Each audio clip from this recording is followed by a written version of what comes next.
Well, good morning.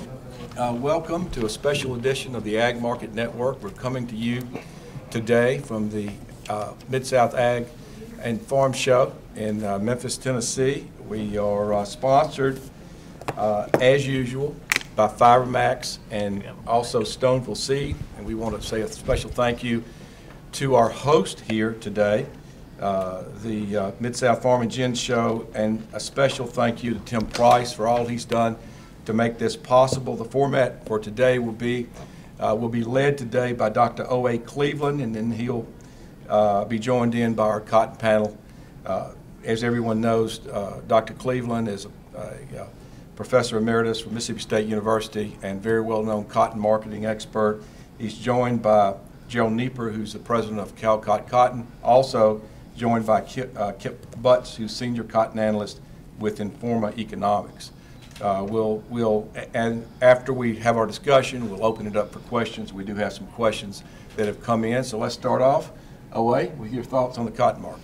Well, thank you, Pat, and thank you, Pat, for being a major sponsor of this. It's always great to be with you. It'd be great to be with Kip and with Gerald, and I would tell Kip and Gerald, please correct me at any point in time and get people to correct me. I'm going to make a lot of mistakes today, as I usually do. The crow doesn't taste that bad. I've still got a couple in the freezer to send to a few other people that I'll do that too. Jim, not picking on you, but just see you there, so I'll mention your name. But what we've had an interesting cotton year. It seems like every year we think we know what's going on, and year after year things change. And it makes for a whole new scenario that we never thought of. And we're seeing that again this year. Let's just talk a little bit about old crop now. We're back into the low 80s. I think we're headed to 85 cents. And from there, I think we will move into the upper 80s. I'm not extremely confident that we will move above the upper 80s. And it may be we go no higher than 86 cents or 85 cents or something like that. But I'm not a 90-cent guy anymore. I don't know that I ever was, but I probably opened the door for that a time or two. I hope we do go there, but I certainly would not have any cotton left unless it was that one last bale that I happened to find on the recap sheet that I still had left. But so that's where we are today, and some things that are going on, the backdrop there that we look at to see where things might go further. Let's first look at the crop size. USDA has stuck with its, what is it, Gerald, 21.5 million? 21.2, I think. 21.2 million bales. We look at the cotton that's been ginned, and we know the production season is over, and we're still about nearly 2 million bales short of that. You know, we're just not sure where this cotton's going to come from to get the USDA, to meet the USDA estimate of 21.2 million bales. Now, we do have a lot of modules sitting out there. Well, I call them modules, a lot of big round bales sitting out there, and particularly most of them are in Texas. There are a few at other places, some in Georgia, some in Tennessee, but there are a few stuck everywhere. But Texas, of course, is where they are. And to think that we've got that 1.7 million bales or so sitting in modules is a little bit far-fetched for me. I know Kip has looked at some numbers and looked at some in more detail than I have. And Kip, I'd like for you to pick up on that when anytime you want to. You can inject that now. You can let me ramble on a few minutes more. It's at your pleasure. But we don't think there's that much cotton out there. The trouble I have, and I have great respect for USDA. Of course, I pick on them. I'll be the first to say that. I have great respect for them. I have great respect for their professionalism. They were very well trained. I don't usually pick on NASS so much. I want growers and farmers to continue to respond to NASS surveys with great vigor. The industry needs for the grower to respond to those NASS surveys. They're extremely important. But I'm a little bit concerned that NASS has not given us enough transparency on what the cotton ginnings will be, or what what they're picking up with the current data month after month, meaning that I think this crop size is smaller because there are not as many big round bales sitting out there, as NASS has reported, or through the interpolation of what they think this crop size is. And no longer are we in an area, a time frame it used to be, and we knew that they did things like that, and it was okay. But the market is too volatile today. The market is too active. USDA, since NASS started that, has now for a number of years had this thing called the Risk Management Agency, a whole brand new agency. It's been around a while. It's big. So that just says that USDA does recognize the volatility in the market. So I think NASS needs to be a little more cognizant of the volatility that's there, and needs to be a little more open with the things that that they come forward with. And as I'm speaking for this, I have to be extremely careful because the star just walked in. For you gentlemen that are here, you can turn around and see him back there. We're going to invite him to the table. Joe, come on up now. Why don't you bring a chair if there's not one here? I think there is one. If you don't. So come on up now, Joe. Hey, Owe. Yes, sir. If you don't mind, while you're on this topic, let me interject. You're talking about the crop size right now. Yes. We're in a scenario where I couldn't agree with you more. The Jennings and the Classings are kind of discombobulated to our history. So we're in sort of a uncharted territory. I do think we've got a longer tail to this crop than we've seen in a long time. Remember, we're looking at a really large crop here. And so I think what's happening is the ginning is a little slower than we've seen the last several years because of the crop size. Also, there are more modules or round bales out there. And this year, typically, the Classings you would start to see fall off very sharply. Well, they started to fall, but they've come back, and now it looks like they may be stabilized. We don't know how long this is going to last. I just want to let you know that our company today put our forecast out. We did drop the crop, 488,000, recognizing exactly what you're talking about. There are people talking 1 million to 2 million bales down. I think that's way too much at this point, simply because, quite honestly, we're looking at something we've never seen before. And there is a lot of uncertainty. I just think that 1 million's too much. And now, granted, we may cut it more later, and we may take a little off of that, but it seems at this point 500,000 bales seems reasonable for what you were talking about. Well, thank you. I've been toying with a similar number, about 500,000 down, but I think NASS should go ahead and bite the bullet. They don't, historically, they've done that later in the year, but again, because of price volatility, I think they need to disclose that data as soon as they have it. My fellow panel members, I'll make a comment. Apparently, we're not microphoned or audio to the audience maybe as well as we realized that we needed to be. So I would ask you to kind of speak a little louder so get your voice to project to the audience a little bit. Speaking of NASS, so I think that brings the crop down somewhat. I know Joe hit on it this morning. I talked about it at length last week in my newsletter. The trucking situation, and the trucking situation may in fact make the USDA export number come to life. I think it's dreadfully low, but because of our inability to get exports out of the country right now, we have a record level sitting out there ready to go on boats. And yes, that number is kept. USDA keeps information on everything relating to cotton, it seems like. So we know that cotton is cleared for export. We just can't get it there. So it may make USDA's 14.5 million bale export estimate correct, as opposed to it should be closer to 15 or even more above 15 million if we can get it on a boat. So anyway, just back to that area, where the market has been somewhat strong, it's come back. I think it's going to stay strong. If, with your permission, what I'm going to do is move into new crop just a little bit. Joe, inject any time, but we're going to ask you to make some comments too. I talked a fair amount last week myself about trucking, and I know you talked about it, as someone said, with great passion this morning, and I was glad to hear that, because I think, as you pointed out, the industry has missed that issue, and it's an extremely important issue. So, Joe, at any point in time, just jump right in and put me back on the back row real quick. I'll get you sooner or later. So as we move into new crop, you look out the river, to the Mississippi River here, it looks like 1973, the Great Flood. I had the opportunity to talk to men in the Coast Guard this morning. They say there's absolutely no worry unless a lot of rain happens to come.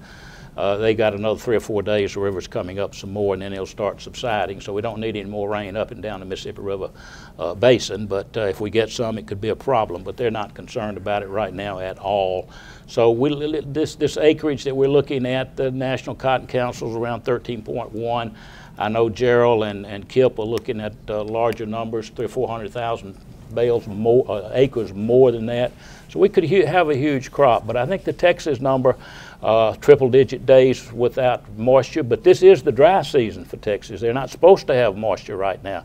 But you know, they could, if they continue to fail to get moisture, then it becomes, it takes new crop higher. I think we've got to have some weather difficulties and possibly some of the shipping difficulties that Joe has talked about this morning that could take new crop higher. With respect to what I had written last week, we'll continue to see very strong, unusually strong export shipments on through the summer and into the fall, because we've got that much cotton lined up ready to go, and we're going to have to get it out, so it's just going to keep flowing and flowing and flowing, and the export numbers are going to do nothing but get larger and larger. Just touching on a few more bases before y'all take over, give it to you. We had, you know, I talk about my good friend here, yeah, that's you, Gerald, out the Californians with vegetables, fruits, and other nuts, and the California legislation to tax clothing that's more than 50% polyester, or 50% or greater. I think that's great legislation. Finally, it's coming about. You know, the age of cheap polyester is over, so we'll get to see some cotton coming online. I just what the cotton world needs, we need, actually, I will say it this way, and may be wrong, you guys debate it, we need more mid-south, southeast type cotton. I'm not taking a swing at Texas at all, but the market is going to need some more machine harvested cotton. That's what we're getting short of. We've talked, we wrote an article for the ICAC in December saying, well, just wait and see, watch it and see. You're going to see that world production is going to be lower than world carryover this year. At world consumption, we're going to take world carryover down again this year. At the time, USDA had it going up a couple of million bales, but we're going to take it down. That's going to continue to support the market. So you guys, again, Joe, make trucking comments. I personally want to hear your market comments because you're also an expert in that area, and because I happened to get a little bit of clue about trucking a couple of weeks ago from one of your counterparts, not one of your employees, one of your counterparts. So I picked up on trucking kind of early, not as early as you did, obviously, but yeah, you three guys go ahead. Gerald, you go ahead first and make your comments. And again, any of you just jump in and join us anytime, please. Gerald, what do you think? You're making comments about the crop size and USDA, and very rarely, you know, they typically come out with an estimate in January, and then they generally don't make a revision to that estimate until they come out with their final numbers in May. But I think I would agree with you that I don't know why they can't come out with some revised crop estimates as the year is moving along, particularly with so much left to gin out in West Texas. I think people really would like to know that.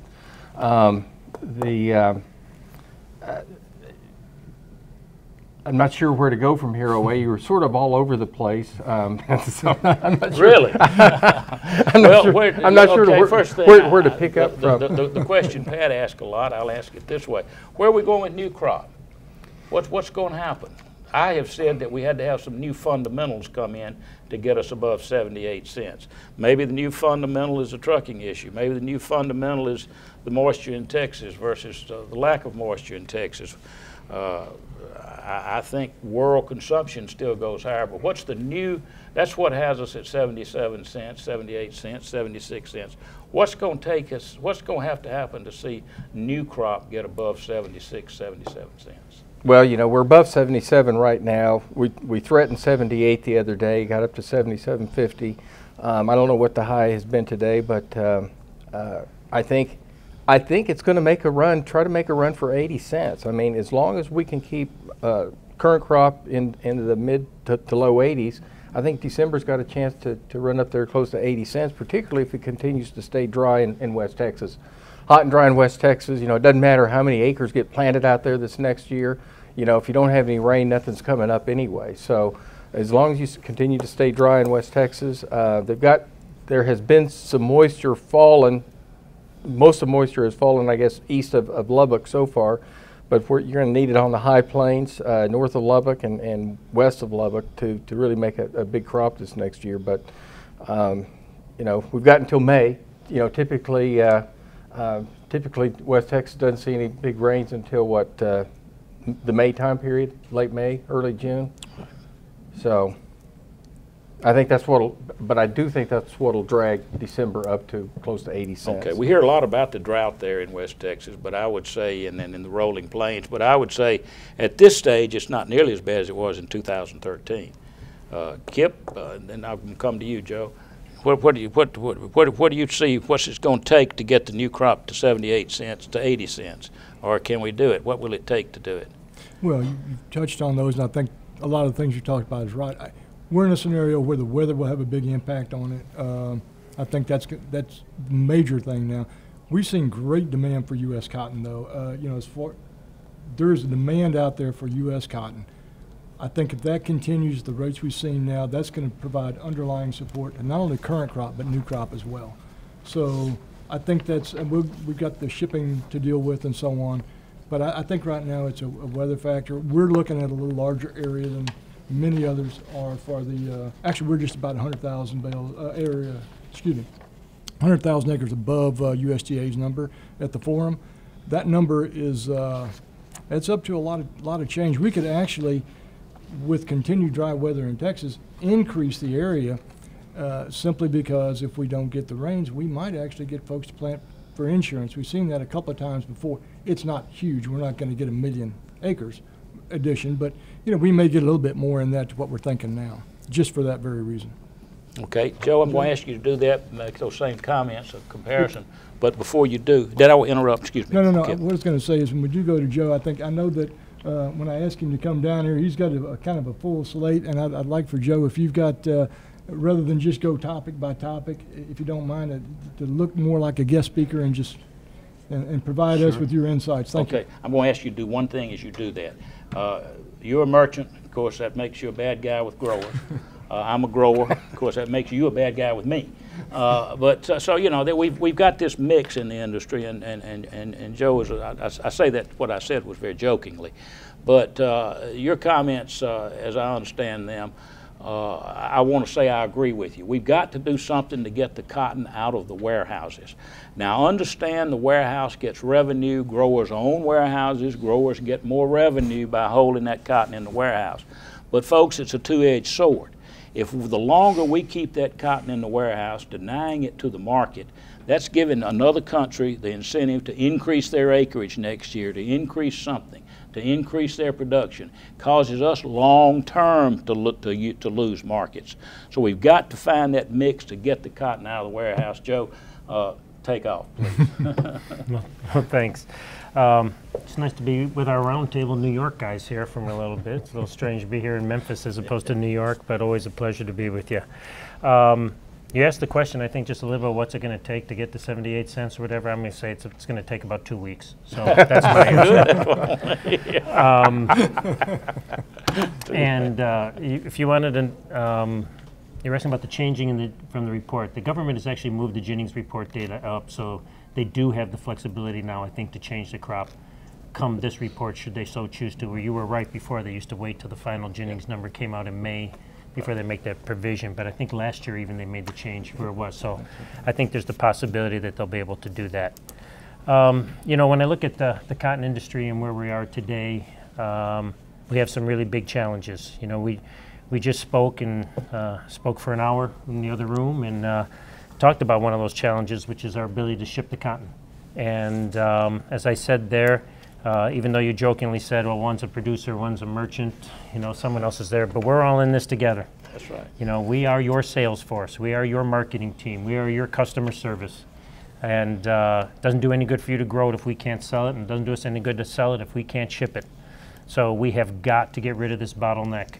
at the warehouse. We have got to make sure that people realize that getting a warehouse rebate check does not mean you're making more money, because the price of cotton is the price of cotton.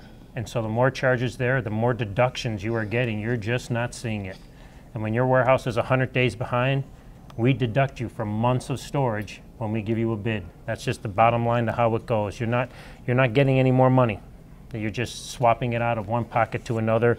And as you said, we're losing market share to other people. We went through, we showed how India takes all of the business the first 4 months of the year. It's the highest price usually, highest basis, first 4 months. We have millions of bales in a warehouse and we give our market share up to India. We've got to stop that.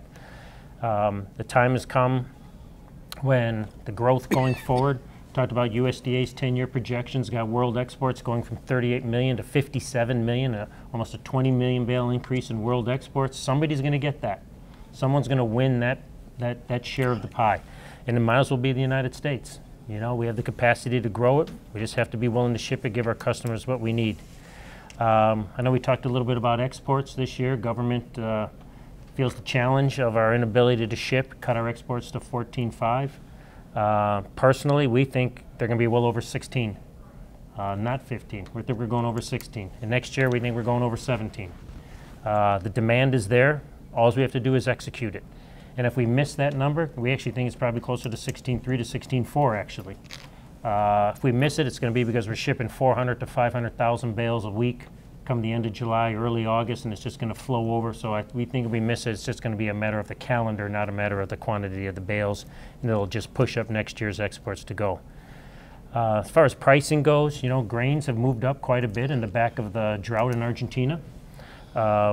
Beans, new crop beans at 10.35. We thought we'd start to lose cotton acres as we started to move above 10.25. And as we start to get corn at $4 on the board, especially with some high bases in the southeast. So I know the National Cotton Council had fairly flat estimates for the Delta Southeast. We would kind of concur with that, you know, especially when people have seen the benefits of rotation that they have on their farms for the yield enhancements that come after the fact. It would be hard to argue for someone to pass up those rotational benefits because any one of these prices is better than the other, looking at since the rallies happened on the grain side of things. Production next year. Whew. You know, you mentioned the dryness in 2013. We know what we had last year, so we did the math. If we have a year using the exact same abandonments and yields of 2013 across the entire United States, not just in Texas, plug in National Cotton Council's area and yield projections, you get a crop of 16 million. And if you plug in last year's abandonment and yield with their acreage number, you get a crop of 22 million. So we've, in the last 2 of the last 4 years, we have, so these are not like outlandish ideas, we've just experienced them both.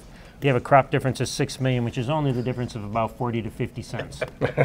So, you know, as you look forward to new crop, the answer is it's all about the weather now for real. You know, we don't really have, we may have some really deep subsoil moisture in West Texas, but we don't have regular, we have no topsoil moisture, and the intermediate subsoil moisture is not there.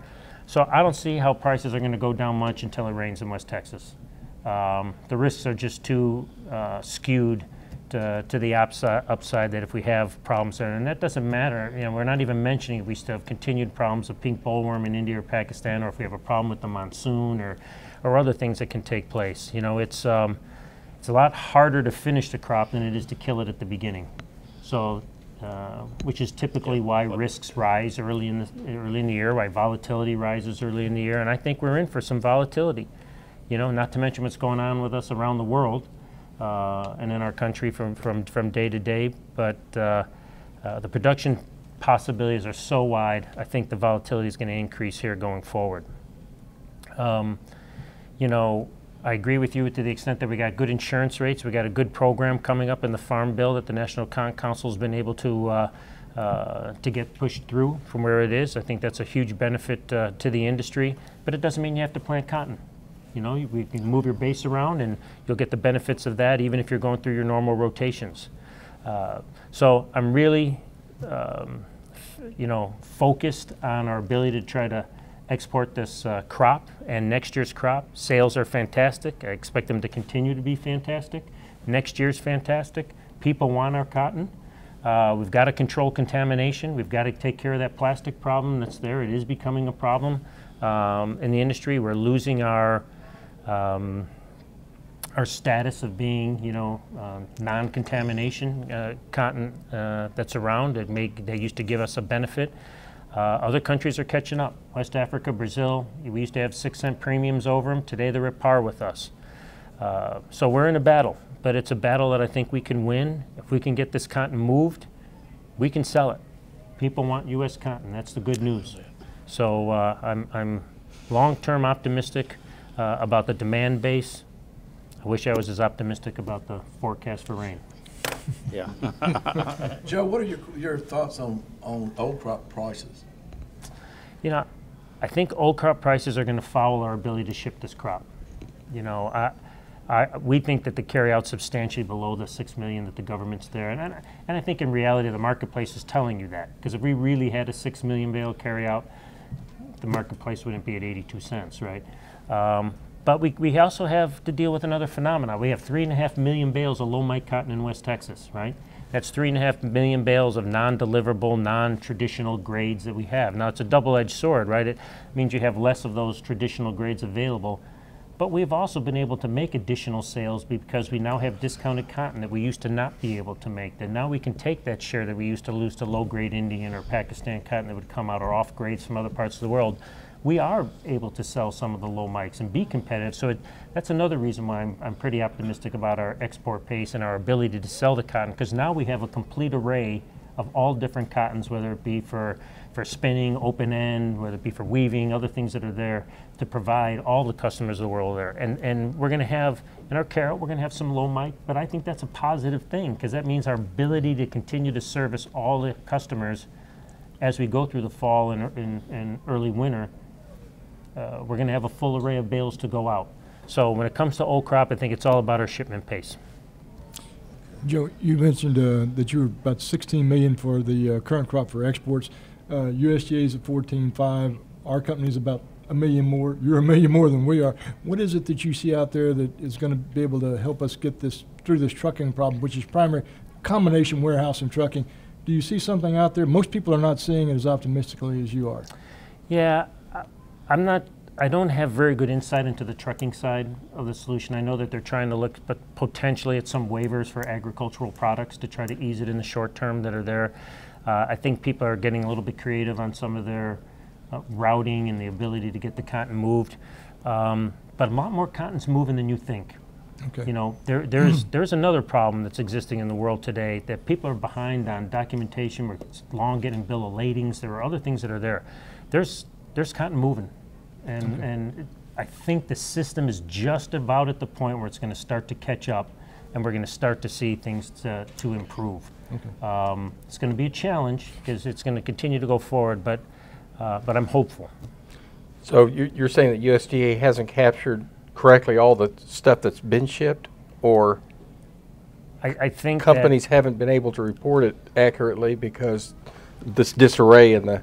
I think it's all coming so quick now that everybody's behind. I mean, the shipping lines are behind, the truckings are behind, the warehousing is behind, but the demand is there. The sales are there, the shipments are, as they said, you can see it on the BMAS report. You can see how many bales are being tried to be shipped. But bales, also, if you just look at the bales shipped, the bales being picked up, it's huge.